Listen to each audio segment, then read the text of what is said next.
রাজায় রাজায় যুদ্ধ হয়, উলু খাগড়ার প্রাণ যায়। আক্ষেপ ঝরে ফেসবুকে ক্রিকেটাররা নিরুপায়। প্রশ্ন, এর শেষ কোথায়? ক্রিকেটের দেশে ক্রিকেটই এখন দিনকে দিন হাস্যরসের খোরাক। এক একজন যেন গোপাল ভাঁড়। নিজেদের দাম্ভিকতার রাজনৈতিক কূটচাল, হুমকি পাল্টা হুমকি। তবুও দিন শেষে বাস্তবতা, ঢাকার ক্লাব ক্রিকেট বন্ধ। হাতের টান পড়েছে কেবল ঘরোয়া লিগ খেলা ক্রিকেটারদের। জাতীয় দলের রাডারে থাকা ক্রিকেটারদের সংখ্যাটা 2 ডজনের বেশি হবে না মোটেও। আবার সবার সুযোগ মেলে না বিপিএল, এনসিএল, বিসিএল-এ। তাই তো ক্রিকেটারদের রুটি রুজির সবচাইতে বড় মঞ্চ যে ঢাকা প্রিমিয়ার লিগ, নিজেদের চেয়ার পোক্ত করতে কিংবা চেয়ারে বসার লোভে এবার হয়তো হচ্ছেই না সেই ডিপিএল।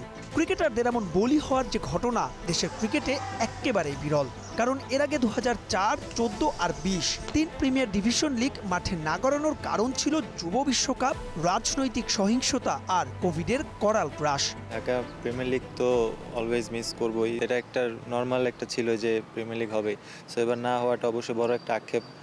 জানি না হবে কি না, বাট হোপফুলি ওয়েট করছি হবে। এখানে সব প্লেয়াররা ইনভলভ, সবার আর্নিং সোর্সটা এখান থেকে মেইন। সো আমার মনে হয় যদি তাড়াতাড়ি জিনিসটা ঠিক হয়ে যায়, আমার মনে হয় খুব ভালো হবে আমাদের প্লেয়ারদের জন্য। এই ইস্যুতে অবশ্য এখনও পরস্পর বিরোধী অবস্থানে বিসিবির বর্তমান পরিচালনা পর্ষদ আর ঢাকার শীর্ষ সারির ক্লাবগুলো। তাতে অবশ্য আখেরে লাভের গুড় কার ঝুলিতে যায় তা তো বোঝাই যায়। এই অবৈধ বোর্ড সভাপতিও মিথ্যাচার করেন, সিসিডিএম এর চেয়ারম্যানও মিথ্যাচার করেন, এটা প্রমাণিত। ক্রিকেটকে আমরা বয়কট করিনি, শুধু আমরা সবসময় খেলার সাথে আছি, শুধু সময়ের অপেক্ষায় আছি। আমরা সংগঠকরা এবং আমরা আমাদের খেলোয়াড়দের নিয়ে ইনশাল্লাহ আমরা অতি দ্রুত খেলা মাঠে থাকবো ইনশাল্লাহ। প্রিমিয়ার লিগটা একান্তই ক্লাবগুলোর ব্যাপার এবং আমি ক্লাবগুলোকে বারবার আহ্বান জানিয়েছি যে আপনারা যেই জিনিসই করেন, আলটিমেটলি ক্রিকেট বোর্ড থাকবে, 4 বছরের জন্য নির্বাচিত হয়েছে এবং তারা কি হবে এটা চিন্তা না করে ক্রিকেটটা মাঠে করানো দরকার। এই ক্লাবগুলোকে আমি অনুরোধ করব, এখনও আপনি সময় চলে গেলে কিন্তু এটা আর আসবে না। হয়তো বা ক্রিকেট বোর্ড হয়তো বদলে গেল এক সময়, কিন্তু এই সময়টা কোথায় পাবেন? এই জন্য বারবার বলছি এবং প্লেয়ারদের আমি মনে করি আরও অ্যাক্টিভ হয়ে তার পার্টিকুলার যে ক্লাবে আছে তাদের সাথে যোগাযোগ করে। এখানে ক্রিকেট বোর্ডের কিচ্ছু করেন না। তবে এর প্রভাব হতে যাচ্ছে সুদূর প্রসারী।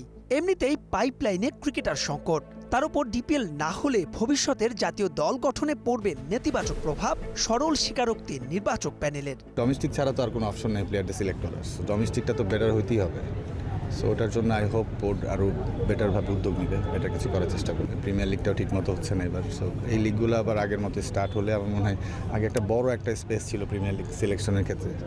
সো এই জিনিসটা ঠিক মতো না হলে আসলে ডিফিকাল্ট।